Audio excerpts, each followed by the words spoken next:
Welcome to the African Album Review Podcast, where we review Africa's best and latest music projects. Africa, Moody say. My name is MJ Wemoto, and in the next few minutes, I'm going to give you a rundown of I'm Alive by Sha Sha. The clock starts now.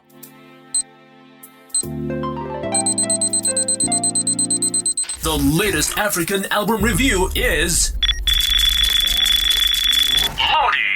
I'm Alive by Sha Sha was released September 23rd, 2022 under Sony Music Entertainment and Black Boy Music Corporation.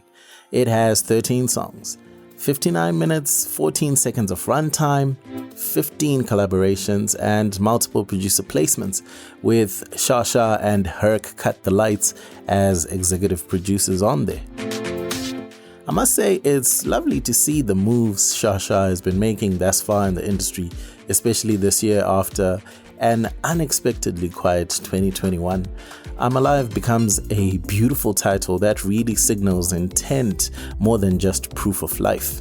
As such, the album really journeys us into Sha Sha's mindset, where she is in terms of relationships, herself, through the lyrics, but her voice is exceptional to say the very least. There are 3 tracks that were already released prior to the project being dropped, and that's Ungowami with Saw Matrix, Tembalami featuring Amifaku, and Give Me Something featuring Rolene. When it comes to the quality on I'm Alive, musically that is, I'm beyond impressed. It's not like I expected any less of Sha Sha, but comparing the Blossom EP to this project, which is coincidentally her debut album, the growth is astounding. Her delivery is really sweeter than ever, and you can tell the solidity she has gained from the time in the industry. Her voice is even more primed for the international market than before, and she won a BET award. Bruh. The engineering work on I'm Alive is also stellar, I have to mention that. Sha Sha chose a direction I fully agree with, not being bogged down entirely by being an amapiano artist, strictly, if you know what I mean. I'm Alive gives the listener many sides to Sha Sha that truly came alive. There is the, let's just call it hardcore amapiano, softened by her silky pipes, of course, which is great. Then there's private school amapiano, which has been gaining serious traction over the last few months, and it has connections to more of the really melodic deep house, if you want to call it that. There is some Afro beats on I'm Alive as well, and some Alte type vibes that, soulful R&B nyana. So there's a variety of genres and sounds just to pique your interest. Interestingly, with songs such as Trying, What You Need, and Fast Car, even though they are amapiano and more so, like I mentioned, private school amapiano sounding, her delivery, which is in English, actually positions her to export the sound to the Western markets, especially if DJs can latch onto it.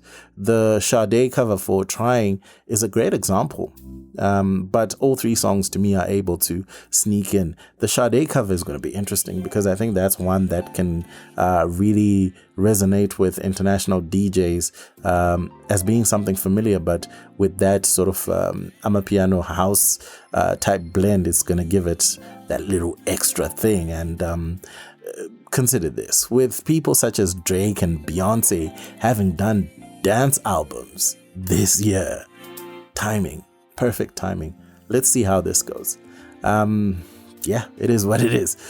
In that regard, it would be criminal for me not to mention that I'm Alive is really 2 distinct halves of one album.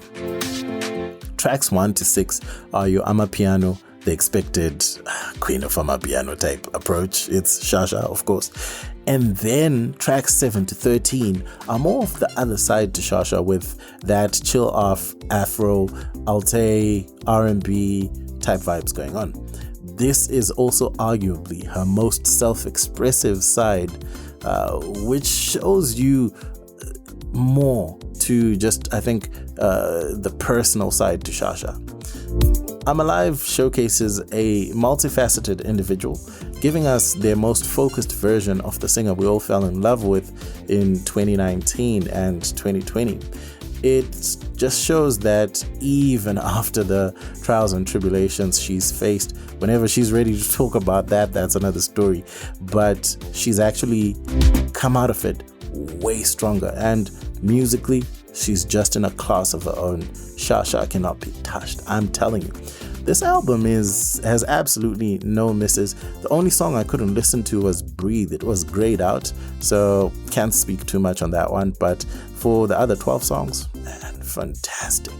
They could well land, at least 5 hits from this album, if not more, to be honest. Maybe closer to 10. This is as good as an album gets, and for me, it's a 9 out of 10. Moto Music, the best place to listen to podcasts about African music online.